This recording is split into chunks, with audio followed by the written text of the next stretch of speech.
ओम शांति। सुनते हैं 4 सितंबर 2024 की साकार मुरली का मंथन।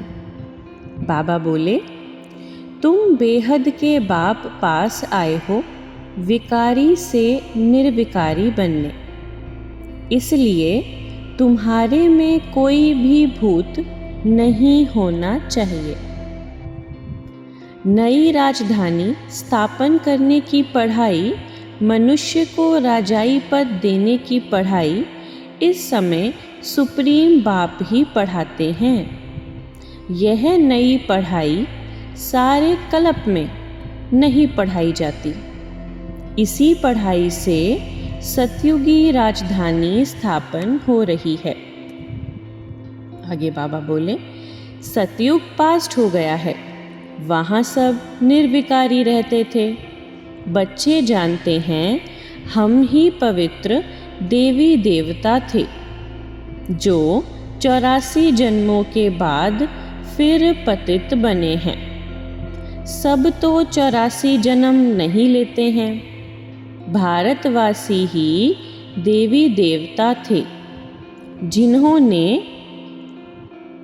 82, 83, 84 जन्म लिए हैं, वही पतित बने हैं।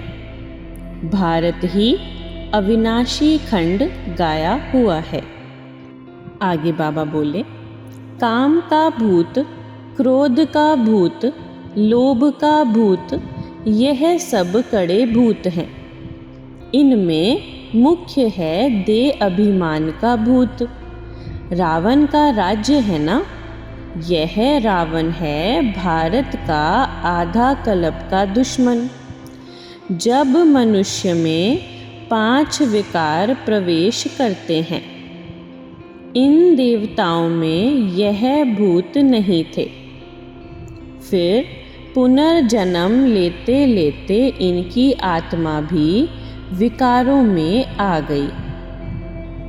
मनुष्य कहते हैं यह तो भगवान की रचना है ना, परंतु नहीं, भगवान की रचना नहीं, यह रावण की रचना है। भगवान ने तो स्वर्ग रचा, वहाँ काम कटारी होती नहीं। ऐसे नहीं, दुख सुख भगवान देते हैं। अरे भगवान बेहद का बाप बच्चों को दुख कैसे देगा? वह तो कहते हैं मैं सुख का वर्षा देता हूँ। फिर आधा कल्प के बाद रावण श्रापित करते हैं।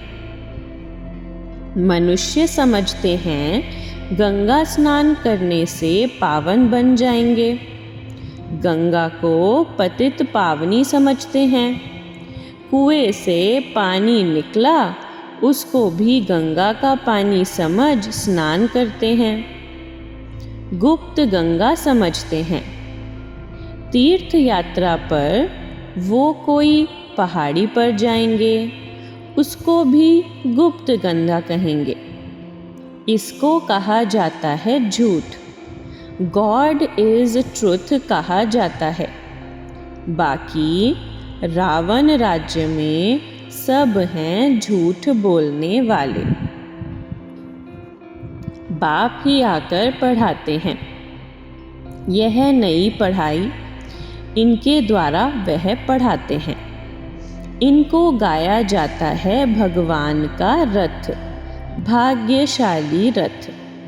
तुमको कितना पद्मा पदम भाग्यशाली बनाते हैं।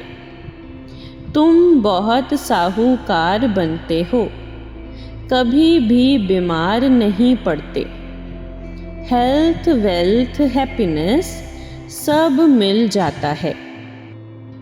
यहाँ भल धन है, परंतु बीमारियाँ आदि हैं। तुम्हारे में भी जो अच्छी रीति पवित्र बन और फिर दूसरों को बनाते हैं तो ये प्राइज लेते हैं। माला होती है 8 की, वह है पास विद ऑनर। फिर 108 की माला होती है, वह माला भी सिमरी जाती है। मनुष्य इसका रहस्य थोड़ी समझते हैं। माला में ऊपर है फूल, फिर होता है डबल दाना मेरू।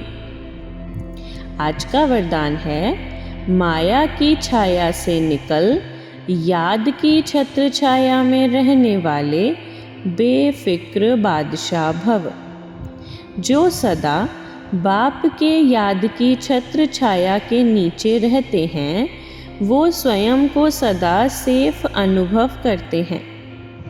माया की छाया से बचने का साधन है बाप की छत्र छाया। छत्र छाया में रहने वाले सदा बेफिक्र बादशाह होंगे। अगर कोई फिक्र है तो खुशी गुम हो जाती है। खुशी गुम हुई, कमज़ोर हुए तो माया की छाया का प्रभाव पड़ जाता है, क्योंकि कमज़ोरी ही माया का आवाहन करती है। आज का स्लोगन है, समझ के स्क्रू ड्राइवर से अलबेलेपन के लूज स्क्रू को टाइट कर सदा अलर्ट रहो। समझ के स्क्रू ड्राइवर से अलबेलेपन के लूज स्क्रू को टाइट कर सदा अलर्ट रहो। ओम शांति शांति।